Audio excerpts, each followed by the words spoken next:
ನಮಸ್ಕಾರ. ನಾನು ಮಾಲ್ರೋಜ ಮಲ್ಲಿಕಾರ್ಜುನ್ ಮುತ್ಯ ಮಾತಾಡೋದು. ಏನಪ್ಪ ಅಂದ್ರೆ ಈ ವಿಷಯ ನನ್ನ ಶ್ರೀಮಠದ ಭಕ್ತಾದಿಗಳಲ್ಲಿ ಏನು ಹೇಳೋದಂದರೆ, ಯಾವದ ಆತಂಕ ಪಡೋಂಥ ವಿಷಯ ಅಲ್ಲ ಇದು ಆತಂಕ ಪಡೋ ವಿಷಯ ಏನಿಲ್ಲ ಅಂದರೆ, ನಾನು ಎಲ್ಲಿಲ್ಲ, ನಾನು ಲೋಕಲೇ ಇದ್ದೀನಿ. ನಾನು ಮಾರ್ಚ್ 13ನೇ ತಾರೀಕಿಗೆ ಶ್ರೀಮಠದ ಮಾಲ್ರೋಜ ಮಠದಲ್ಲಿ ಸಾಮೂಹಿಕ ಮದುವೆ ಇದ್ದ ಕಾರಣಕ್ಕೆ ನಾನು ಇಲ್ಲಿ ಕಾರ್ಡ್ ಕೊಡೋಕೆ ಬಂದೀನಿ.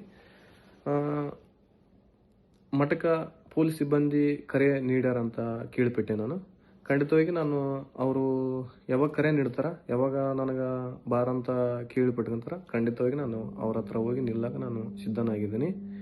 ಈ ವಿಷಯದಲ್ಲಿ ನೀವು ಯಾವುದೇ ವಿಷಯ ಆತಂಕ ಪಡೋಂಥ ವಿಷಯ ಅಲ್ಲ. ಎಲ್ಲರಿಗೆ ನಮಸ್ಕಾರ. ಇದು ಆತಂಕ ಪಡೋ ವಿಷಯ ಅಲ್ಲ. ಎಲ್ಲರಿಗೂ ನಮಸ್ಕಾರ. ನಾನು ಎಲ್ಲೂ ಹೋಗಿಲ್ಲ. ಇದು ಮಲ್ಲಿಕಾರ್ಜುನ್ ಮುತ್ಯ ಅಜ್ಞಾತ ಸ್ಥಳದಿಂದ ಹೇಳಿರೋ ನುಡಿಮುತ್ತು. ಉತ್ತರ ಕರ್ನಾಟಕದ ಪಾಲಿಗೆ ಈತ ಪವಾಡ ಪುರುಷ. ಆದರೆ ಈಗ ಮುತ್ಯ ಭಕ್ತರಲ್ಲಿ ಆತಂಕದ ವಾತಾವರಣ ನಿರ್ಮಾಣ ಆಗಿದೆ. ಮಠದ ಪೀಠದ ಮೇಲೆ ಕುಳಿತು ಭವಿಷ್ಯ ಹೇಳುತ್ತಿದ್ದ ಇದೇ ಮುತ್ಯ ಈಗ ಬಹಳ ದೊಡ್ಡ ಆರೋಪಕ್ಕೆ ಗುರಿಯಾಗಿದ್ದಾರೆ.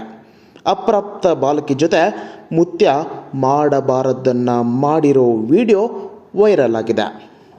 ಈ ವಿಡಿಯೋ ನೋಡಿ ರಾಜ್ಯ ಮಕ್ಕಳ ಹಕ್ಕುಗಳ ರಕ್ಷಣಾ ಆಯೋಗ ಬೆಚ್ಚಿ ಬಿದ್ದಿದೆ.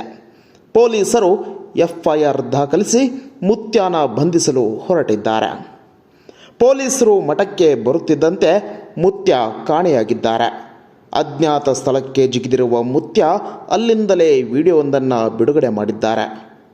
ಮಲ್ಲಿಕಾರ್ಜುನ್ ಮುತ್ಯ ಹೇಳೋದು ಒಂದು ಕಡೆ, ಮತ್ತೊಂದೆಡೆ ಅಪ್ರಾಪ್ತ ಬಾಲಕಿ ಪೋಷಕರು ಎಲ್ಲಿ ಏನೂ ಆಗಿಲ್ಲ, ಕಿಡಿಗೇಡಿಗಳು ವಿಡಿಯೋ ತಿರುಚಿ ವೈರಲ್ ಮಾಡಿದ್ದಾರೆ, ಅಪ್ಪ ಅವರದ್ದು ಏನೂ ತಪ್ಪಿಲ್ಲ, ವಿಡಿಯೋ ತಿರುಚಿದವರ ಮೇಲೆ ಕ್ರಮ ಆಗಬೇಕು ಎಂದು ಒತ್ತಾಯಿಸಿದ್ದಾರೆ. ಈ ಪ್ರಕರಣದ ಸತ್ಯ ತನಿಖೆಯಿಂದಲೇ ಹೊರಬರಬೇಕಿದೆ.